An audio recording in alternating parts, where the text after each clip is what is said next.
and different systems of law. So on this document, we have got a few words which touch on what Islam stands for. 99.9% is Western Christian Judeo culture. I want it to be understood that Muslims have a culture, and on every step that we do, from sitting here and talking to you, from waking up in the morning and going to bed, we have got systems and laws. We have forgone all that, my dear brothers and sisters. All right, we realized. Yes, just wind up in a minute. Yeah, we realized that we are living in a diverse society where the majority are not Muslims. We say, let us go by that. Now, coming back to your question, whether it is discriminatory, it is not discriminatory. If you come up with a Qadhi's code, you must legislate to facilitate how the Qadhi's code is going to move. And that legislation has to exempt some part of the laws and the rights within this documentation so that the Qadhi's code will effectively deliver. And the Qadhi's code is nothing other than being the judiciary. Abdullah, I'm going to stop you there because I want to hear from Chesoni Atiango, I beg your pardon, on the question of wealth distribution, poverty, inequality. How is that going to be facilitated? I actually wanted to go back to a different question, and I'd like to begin where we had ended in the last round in relation to the question of land, because there is misinformation and there is deliberate ignoring of certain sections. First of all, under our current constitution, if you look at section 114, you will notice, which is under the chapter which deals with something known as trust land. Let us not pretend that this country does not have a history where our land was taken. Let us not pretend that the British did not come here for a particular reason and that this country has not had a particular legacy. So the question here is, how are we managing that legacy to enable ourselves to no longer be burdened by that problem? If you look at section 114 of the current constitution, you will see under subsection 2 of that section a list of places which constitute this. Pokot Area Council, Taveta Area, Masop Area Council, Tinderet Area Council, Elgeyo Area, the Marakwet Area Council, the Mukogodo Area Council, the Elgon Local Council, and the Kuria Local Council.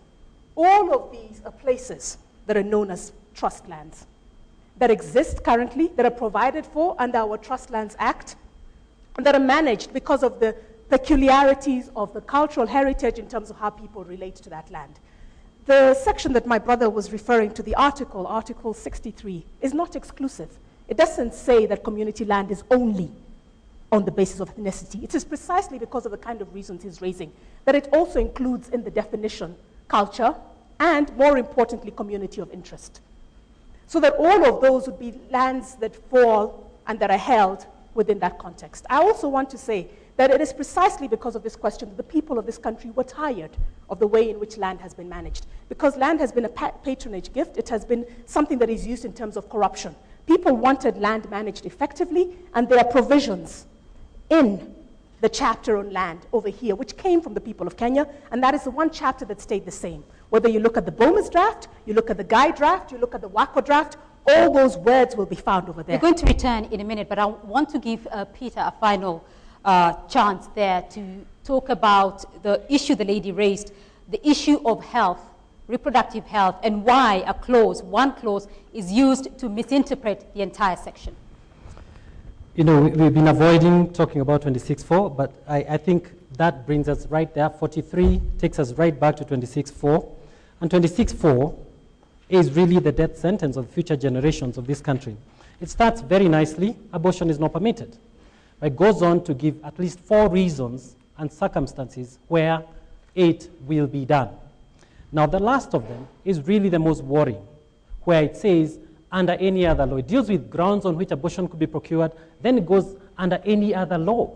Now, any other law, what would that be? What would be the ground? The mother is not unwell, the mother is not dying, what is that? A doctor has not said it should be done, but any other law can allow that. Are we here talking about abortion on demand? Now, to come to the question about 43, which is under civil and economic and social rights, rather. Every person has the right to the highest attainable standard of health, which includes the right to healthcare services, including reproductive healthcare. I'll be the first one to accept that reproductive healthcare is a very wide range of services, and our ladies deserve it. My wife deserves it, my daughter deserves it. Every Kenyan woman deserves to have reproductive healthcare, but not to the extent that it affects the right to life of another person. If you combine that with Article 2.6 of this document, which is on page 14, right at the top, you find that, in fact, we are opening the door to legislation through treaties and conventions, which our parliament, believe it or not, is not going to have an opportunity to debate. Now, we have examples, myriad examples of treaties and conventions that would automatically bring abortion to be affordable, accessible, and available, including, for example, the Maputo Protocol, which we could ratify any time.